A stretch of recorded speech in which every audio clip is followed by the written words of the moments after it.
Steady tension, pull slowly now.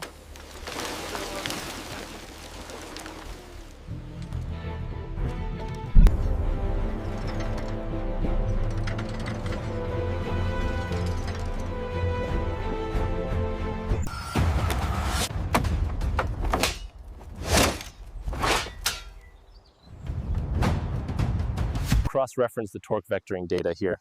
Confirmed. The X-drive readings are optimal. Laser alignment confirmed. Sector 4. Carbon fiber adhesion stable. Continue sequence.